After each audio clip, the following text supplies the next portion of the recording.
ज्ञानतिमिरान्धस्य ज्ञानाञ्जनशलाकाय चक्षुरुन्मीलितं येन तस्मै श्रीगुरवे नमः।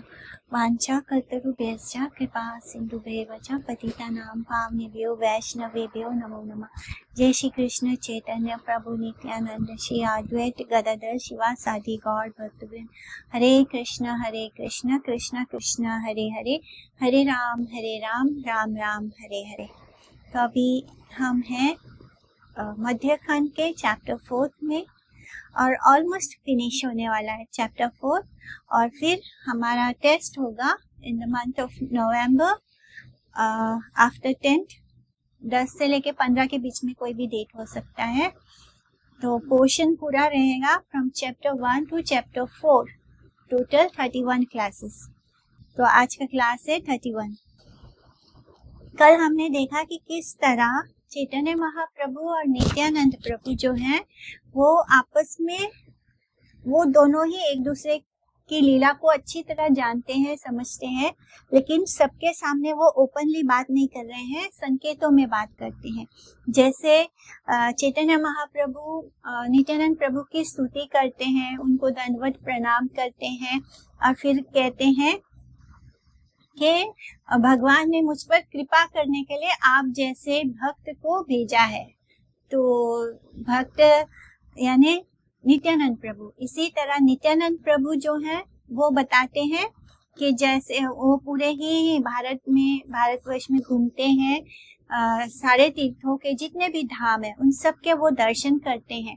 तो जब वो मथुरा पहुंचते हैं, वृंदावन पहुंचते हैं, तब वो देखते हैं कि वहां पे केवल स्थान ही है दर्शन के और कृष्ण नहीं है दर्शन करने के लिए। तो वो बता रहे हैं, घुमा फिरा के बता रहे हैं, डायरेक्टली नहीं बोलते हैं चैतन्य महाप्रभु से ही बात कर रहे हैं और कहते हैं कि मैं जब उन सब का दर्शन किया, मैंने सभी धाम का, परंतु वहां तो केवल स्थान ही स्थान दिखाई दिया, यानी कोरा स्थान ही दिख रहा था। श्री कृष्ण तो वृंदावन में उनको कहीं भी दर्शन नहीं दिए, यानी श्री कृष्ण के तो दर्शन ही ना हुए वृंदावन में। तब मैंने एक सज्जन लोगों से पूछताछ की तो मुझे पता चला कि वो जो ये सिंहासन जो पड़े हैं वहां पर वृंदावन में, वो सब ढके हुए क्यों हैं, ऐसा मैंने वहां पूछा। तो वहां पूछा मैंने कि श्री कृष्ण आखिर कहाँ चले गए। तो उन्होंने कहा कि श्री कृष्ण तो अब गौड़ देश चले गए हैं, वे कुछ दिन पहले ही गया की यात्रा करके लौटे हैं। तो इस तरह वो इनडायरेक्टली बोल रहे हैं किसके बारे में, गौर हरि के बारे में। तो अब कोई हम वृंदावन जाएंगे और वहां किसी को पूछेंगे तो हम इस तरह नहीं पूछते हैं, लेकिन नित्यानंद प्रभु गौर हरि को बताना चाहते हैं कि वो जान गए हैं कि आप ही कृष्ण हैं। तो इस तरह बोलते हैं कि मैंने पूछताछ किया वृंदावन में तो मुझे पता चला है कि यही इसी नाडिया में यहाँ पर ही कृष्ण आ गए हैं और आजकल गौड़ देश में रहते हैं और वे कुछ दिन पहले गया भी गए थे। और इस तरह नदिया में सुनते हैं कि आजकल वहां पर बड़ा हरि संकीर्तन भी होता है। किसी ने बताया था कि नारायण ने यहीं पर जन्म लिया है, कहाँ पर, नाडिया में।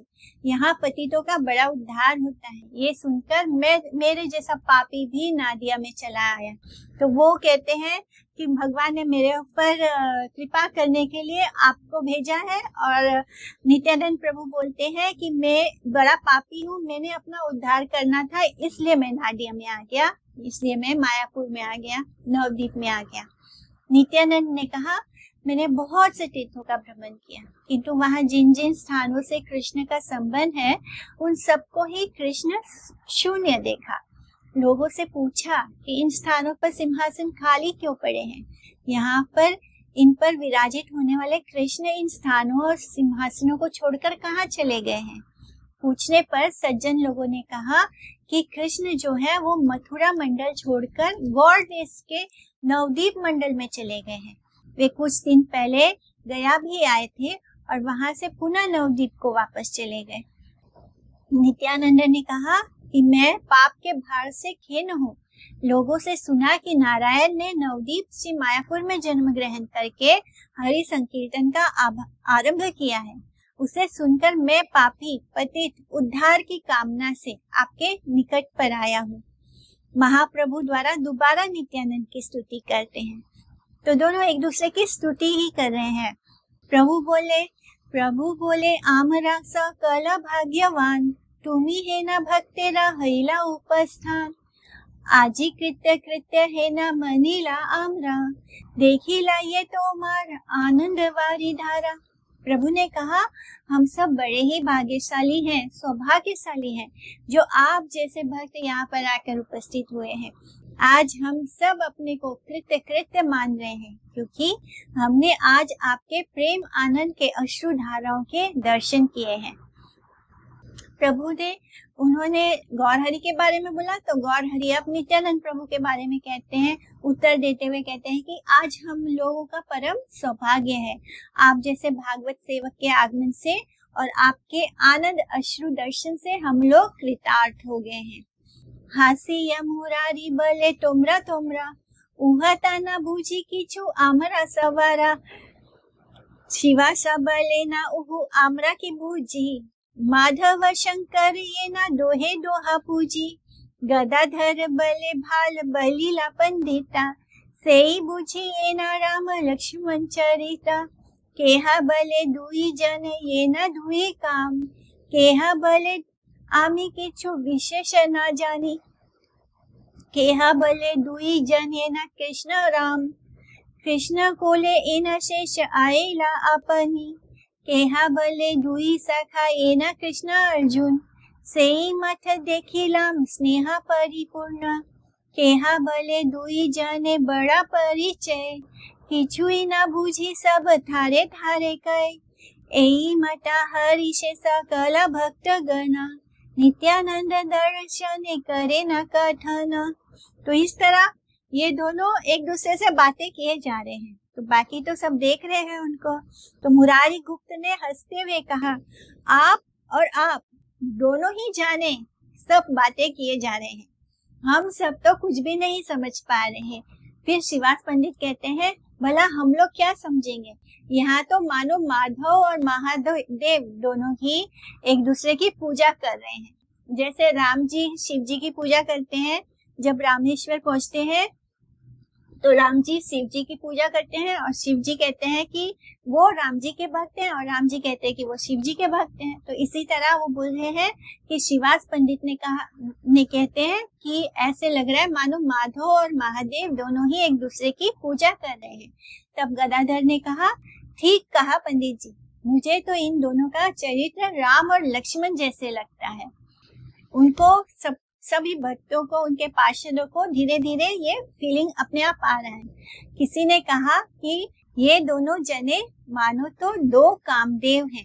कोई कहने लगा कि ये दोनों जने तो श्री कृष्ण और बलराम हैं। किसी ने कहा मैं तो और कुछ जानता नहीं हूँ, बस मुझे तो ऐसे लगता है कि श्री कृष्ण की गोद में स्वयं शेष आ गए हैं। तो सभी सच ही बोल रहे हैं। कोई बोला कि ये दो सखा तो कृष्ण और अर्जुन जैसे हैं, वैसा ही भरपूर स्नेह भी उनमें दिखाई दे रहा है। कोई कहने लगा इन दोनों में बड़ा परिचय है, ऐसे लगता है बहुत पुराने परिचित है, बहुत समय से एक दूसरे को जानते हैं। और सभी देख रहे हैं कि बचपन से लेकर अभी तक गौरहरि तो उनसे कभी मिले नहीं है, फिर भी उन दोनों की बातों से कैसे लग रहा है कि ये तो बड़े पुराने परिचित हैं। तभी तो सब बातें संकेत ही संकेत में कर लेते हैं। माने जो लोग एक दूसरे को बहुत अच्छे से जानते हैं उनके बीच में जो बातें होती हैं वो संकेत, यानी उनको खुलकर बोलने की जरूरत नहीं होती है। यहाँ इनके मन में क्या है वो सामने वाला समझ लेता है, सामने वाले के मन में क्या है वो अगला समझ लेता है। तो इस तरह ये दोनों संकेतों में ही बातें कर रहे हैं, यानी पूरा खुलकर बोलने की जरूरत नहीं पड़ रही है। मुरारी ने हंसकर कहा कि गौर और नित्यानंद में जो कुछ वार्तालाप हुआ है उसे तो उन्होंने ही आपस में समझा है, मतलब हमारी तो कुछ समझ में आया नहीं, आप दोनों आपस में क्या बातें कर रहे हैं हम उसमें प्रवेश नहीं कर पाए हैं। आमरा सबारा हम सब ने। शिवास ने कहा हम इन दोनों महाप्रभु और नित्यानंद की बातें समझने में असमर्थ हैं। जैसे पूर्व काल में हरि और हर ने एक दूसरे की पूजा का विधान करके लोगों में विस्मय उत्पन्न कर दिया था, वैसे ही अवस्था यहाँ भी है। गदाधर ने कहा श्रीवास पंडित ने ठीक ही कहा है, मैं भी समझ रहा हूँ। राम और लक्ष्मण की आपस में सम्मिलन के समय जैसे भाव का उदय हुआ था, ये भी वैसा ही है। किसी ने कहा श्री गौर और नित्यानंद दोनों ही कामदेव जैसे हैं, क्योंकि दोनों एक समान ही सुंदर हैं। ये जगत के समस्त सौंदर्य और सब गुणों के आधार स्वरूप हैं। फिर किसी ने कहा कि ये दोनों ही कृष्ण और बलराम हैं। किसी ने कहा हम लोग अधिक कुछ तो नहीं समझ पा रहे, परंतु हम लोगों के मन में ऐसे विचार आ रहा है कि कृष्ण की गोद में भगवान शेष ने स्वयं आकर स्थान प्राप्त किया है, जबकि हमेशा लीला में क्या देखा जाता है, कृष्ण शेष शैया पर सोते हैं नारायण के रूप में, लेकिन आज क्या हुआ है, शेष खुद कृष्ण की गोद में है। किसी ने कहा इनका आपसी बंधुत्व, यानी पहली बार मिले हैं लेकिन बातें ऐसे कर रहे हैं जैसे बहुत पुराने मित्र हैं, बहुत अच्छे से एक दूसरे को जानते हैं। तो इसी तरह इनका आपसी बंधुत्व कैसा लग रहा है, मानो ये कृष्ण और अर्जुन के सखा भाव की तरह परस्पर स्नेह से सीखते हैं। किसी ने कहा दोनों में परस्पर इस प्रकार का तालमेल है कि इनके आपसी स्नेह को अन्य लोग कुछ भी नहीं समझ पा रहे हैं, केवल कितने ही उद्देश्यपूर्ण संकेत मात्र ही देख रहे हैं। अब अचानक दो लोग मिलते हैं पहली बार और दोनों जैसे बातें कर रहे हैं और जैसे कोड में बातें कर रहे हो एक दूसरे से, मानो ये पहले से इनको जानते हैं और वो पहले से उनको जानते हैं, और बाकी के लोग विस्मित सरप्राइज होकर देख रहे हैं। ना किसी के कुछ समझ में आ रहा है, क्या बोले कोई नहीं जानता। नित्यानंद गौर चंद्र दोहे दर्शन, इहार श्रवणे हया बंध विमोचन। श्री नित्यानंद और श्री गौर चंद्र की मिलन कथा का श्रवण करने से हमारे सब बंधन टूट जाते हैं, यानी जो मटेरियल बॉन्डेज है हमारा वो खत्म होता है। संगी सखा भाई छात्र शयन वाहन, नित्यानंद वही अन्य नहे को न जन। नाना रूपे सेवे प्रभु आपन इच्छाए, यारे देना अधिकार से ही जन पाए। प्रभु के संगी, सखा, भाई, छत्र, शैया, वाहन इत्यादि सब कुछ कौन है, नित्यानंद ही है। उनके बिना और दूसरा कोई नहीं है। श्री नित्यानंद अपनी इच्छा से नाना रूप धारण करके प्रभु की सेवा करते रहते हैं। वे जिसको सेवा का अधिकार देते हैं वही प्रभु की सेवा पा सकता है। तो जैसे हम लोग जाने हैं कि बलराम जी जो हैं वही सब कुछ करते हैं कृष्ण का सब कुछ कौन है, बलराम जी ही है। वो जो धाम है वो भी बलराम जी है। कृष्ण जो कपड़े वस्त्र आदि पहनते हैं वो भी बलराम जी है। कृष्ण का जो श्रृंगार होता है, जो ज्वेलरीज होते हैं वो सब भी बलराम जी है। कृष्ण जो अस्त्र शस्त्र धारण करते हैं, कृष्ण जिस भी अवतार में आते हैं, जो भी अस्त्र शस्त्र धारण करते हैं वो सब कौन है, बलराम जी है। कृष्ण के लिए छत्र भी वही है, कृष्ण की शैया भी वही बनते हैं। माने ऐसा कुछ भी नहीं है जो बलराम जी नहीं है, और यही उनका महत्व है कि किस तरह वो प्रभु की सेवा करते हैं। नित्यानंद, जब हम नित्यानंद बोलते हैं तो हम बलराम जी की ही बात करते हैं। तो इस तरह उनको वो किस तरह भगवान की सेवा करते हैं, जिसको सेवा का अधिकार देते हैं वही, तो यही नित्यानंद प्रभु जिसको भी सेवा का अधिकार देंगे वही प्रभु की सेवा पा सकता है। नित्यानंद प्रभु के अतिरिक्त दूसरा कोई भी गौ सुंदर का संगी, बंधु, भ्राता, धूप से बचाने वाला छत्र, विश्राम देने वाली शैया और अभिगमन करने के लिए जो यान और वाहन होता है, जो रथ होता है, जो सब कुछ होता है, वो सब कौन है, वो नित्यानंद है। एकमात्र वे ही सर्वतो भाव से गौर सुंदर की सेवा करने में समर्थ है। छत्र, पादुका, शैया, उपाधान, वसन, भूषण, आराम, आवास, यज्ञ सूत्र, सिंहासन, एता मूर्ति भेद करी कृष्ण सेवा करी। तो इस तरह हम लोग सोच ही नहीं सकते हैं, कुछ भी अतिरिक्त नहीं है, सब कुछ बलराम जी हैं। तो कृष्ण की पूरी सेवा का जो भार, जो माने उन्होंने उनकी सेवा जो करने का अधिकार है वो केवल और केवल बलराम जी यह नित्यानंद प्रभु के पास है। और इसलिए अगर हमें उनकी सेवा चाहिए तो हमें किसकी शरण लेनी है? नित्यानंद प्रभु की, क्योंकि वो जिसे अधिकार देंगे वही प्रभु की सेवा पा सकता है। इनकी कृपा होने से ही श्री गौर सेवा में जीव का अधिकार होता है। नित्यानंद प्रभु कृपा करेंगे तभी हम गौर हरि की सेवा कर पाएंगे। वे सभी सेवाओं के अधिकारी हैं, ऑफिसर हैं। इनकी कृपा प्रदत्त सेवा में ही दूसरे को अधिकार प्राप्त करना संभव है। जिस पर नित्यानंद प्रभु की कृपा हो जाए वही गौर हरि के गौर सुंदर की सेवा को प्राप्त कर सकता है। नित्यानंद का चरित्र महादेव की भी समझ से बाहर है। आदिदेव महायोगी ईश्वर वैष्णव, महिमारा अंत इह न जाने सब।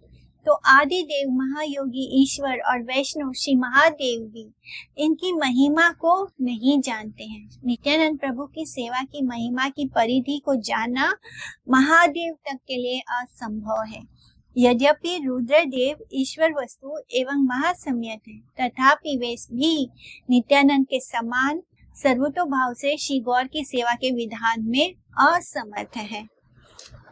नित्यानंद प्रभु के तरह रुद्र या शिव जी भी उनकी सेवा नहीं कर पा सकते हैं।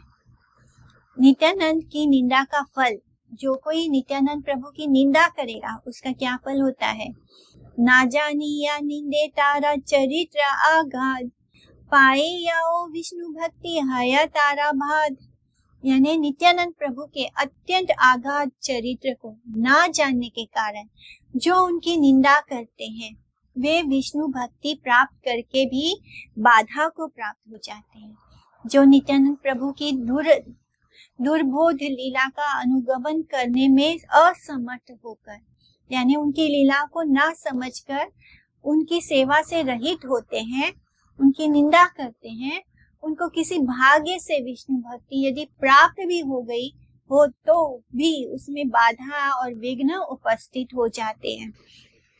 बहुत लोग सरलता से कृष्ण भक्ति नहीं कर पाते। उनको कभी कभी लगता है कि भक्ति में आ तो जाते हैं, लेकिन उनको लगता है कि बहुत बाधाएं आ रही। ऐसा कब होता है?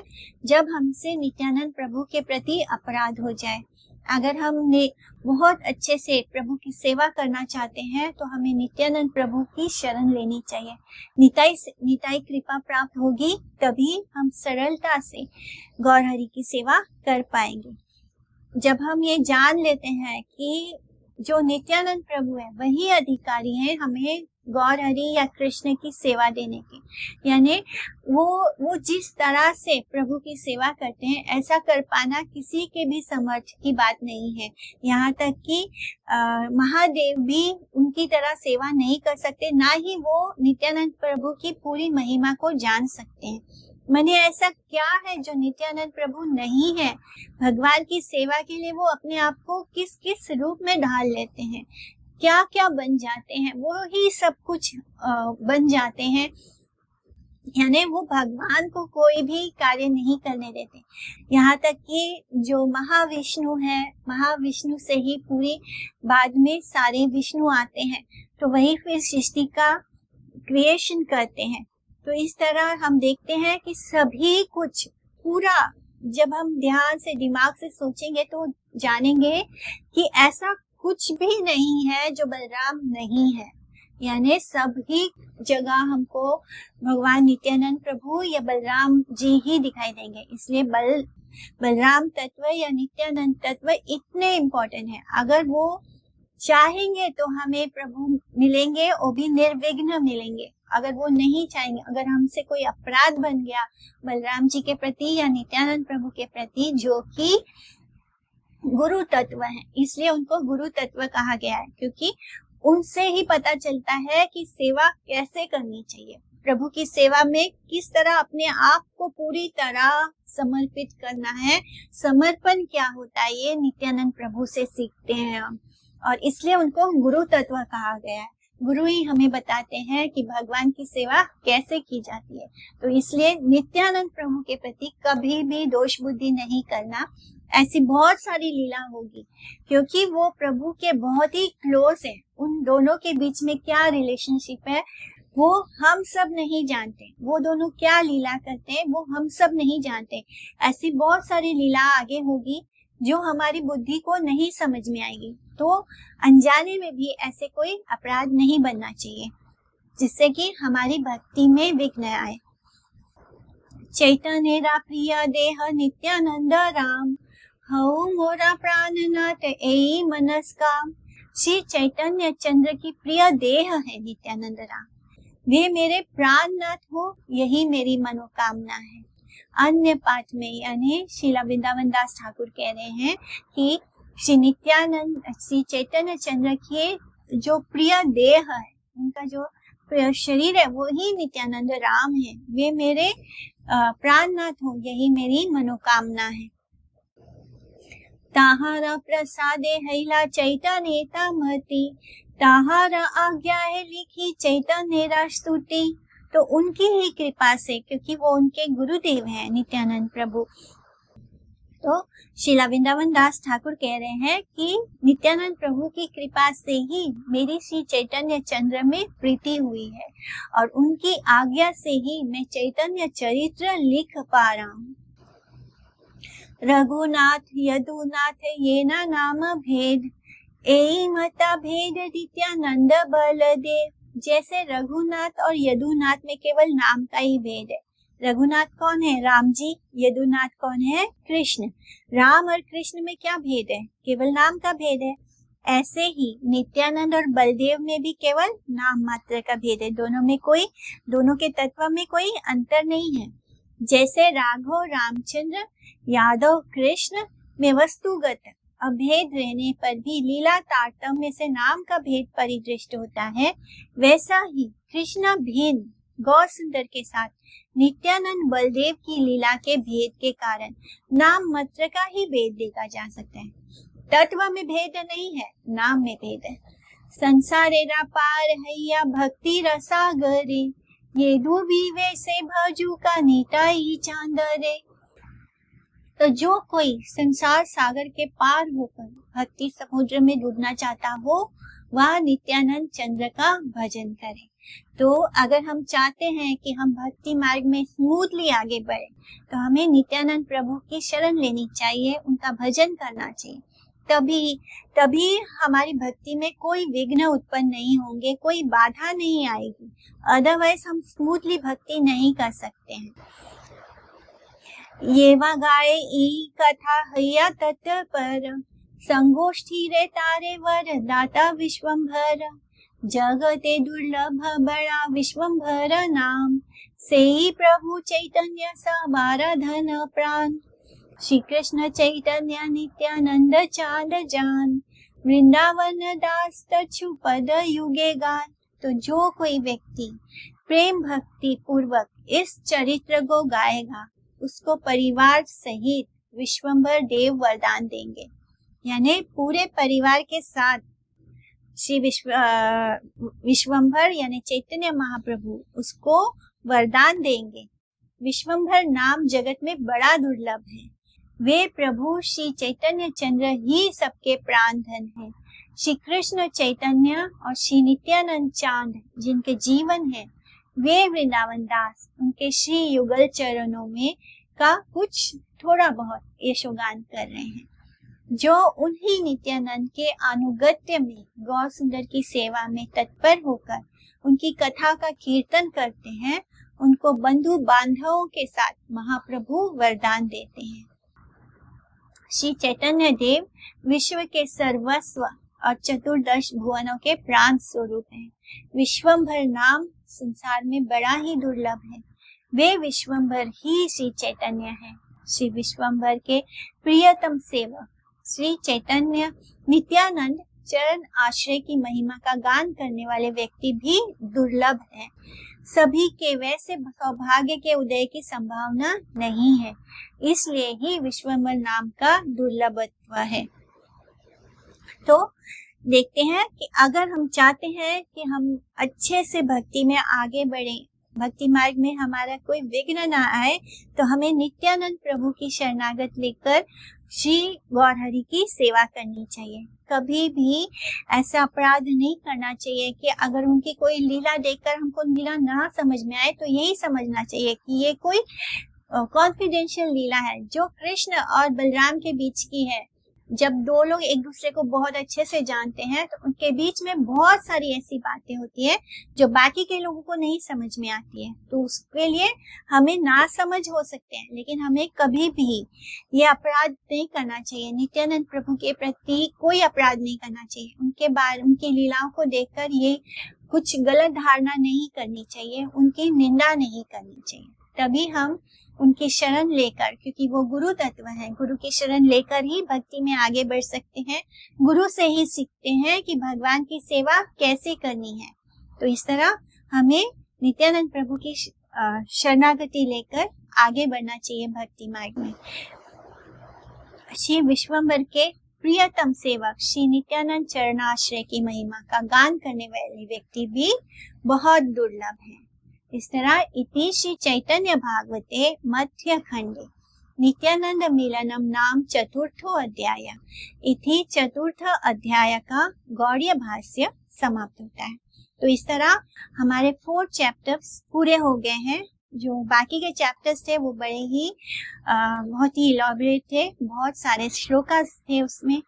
और ये जो हमारा 4th चैप्टर था इसमें टोटल 75 श्लोकास थे जो हमने पूरे कर लिए। तो अब हम 7th को मिलेंगे और ब्रज मंडल परिक्रमा स्टार्ट करेंगे 7th से। इस बीच अभी कोई क्लास नहीं होगी और हमारा पोर्शन है टिल आज के क्लास तक 31 चैप्टर्स। आप लोगों के पास पूरा 1 मंथ है इसको रिवीजन करने के लिए। एंड देन आफ्टर कार्तिक मास हम एग्जाम लेंगे, एक टेस्ट लेंगे। अगर बहुत हरे कृष्णा, ठीक है? किसी को डाउट है कुछ?